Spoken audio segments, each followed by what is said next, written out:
Greetings from Terry, here at D-Lab. How do I spend my Sundays? Fixing Fender amps. Righto! Hey, anyway, this amp came in a couple days ago, and the owner said that it sounds like the speaker's blown. But they tried it on a different speaker, and it does the same thing. So obviously, it can't be the speaker, right? There's something else going on. Let's see what it's doing. So as you know, D-Lab always starts with the obvious.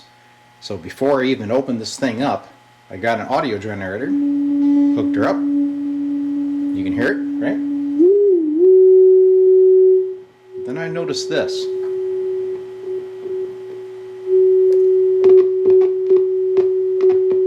There it is. Hear that? It's not a bad speaker, it's a bad connection. Let's open it up.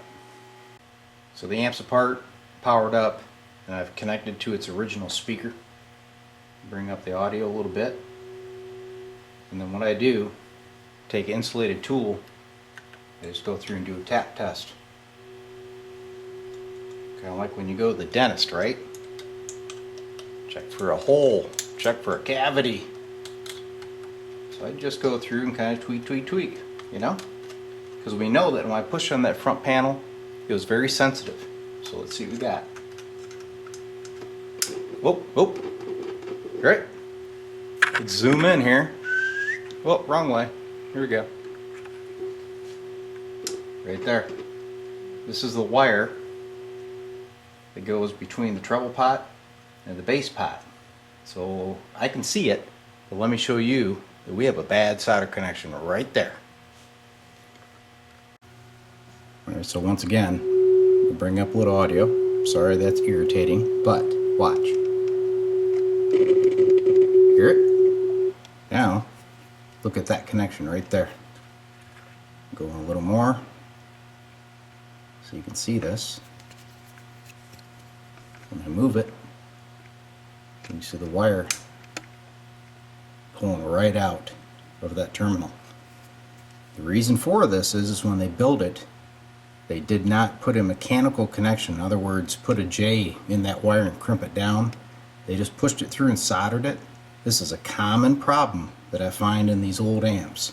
So to correct this, I'm going to have to obviously get the wire out, clean it, clean the terminal, make a new mechanical connection, solder it, and it should be great. Alright, so the amp is powered down. There's that lead. There's corrosion on it. Okay? That's because it was never soldered properly in the first place. So it just developed a horrible connection. And then this wire coming up, it's the same way. It's just pushed through, but he soldered okay. So an easy way to clean these up, just take an X-Acto knife, knock off that corrosion, make her nice and shiny, and then she'll solder right back up. Probably work better than the day it was built.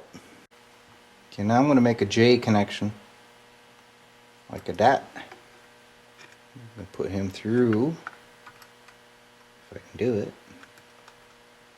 Put him back through.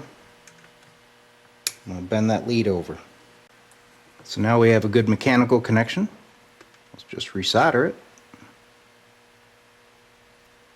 Let that flow in there, because it never really did completely fill that terminal. There we are. Time to retest. Alright, same deal. Got the speaker hooked back up. Audio generator's on there. Little tone. There's that wire we just fixed. If I push on the front, solid as can be. So I'll go through and double check all this under magnifying glass, but I believe the Fender Champ is good to go. Alright, so for the fun of it, let's do a frequency sweep on the Fender Champ using the HP signal analyzer. Alright, so what I'm going to do is have a source output. We're going to generate from 1 Hertz to 20 kilohertz, and then the input of the generator is looking at the output off the amp right across the speaker. So you're going to hear the speaker. Here we go. Let me hit start.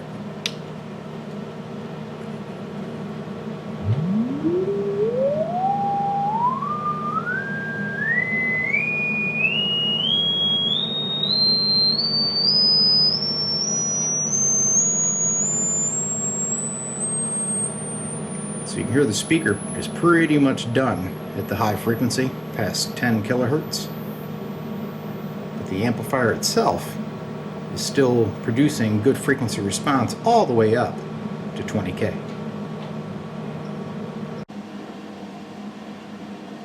Alright, to prove out that the amplifier was really responding up to 30K but the speaker itself couldn't handle it, I have a laboratory grade microphone listening to that speaker, and now we're feeding that into the spectrum analyzer. So I'm going to do the same sweep, but this time we're looking at the speaker.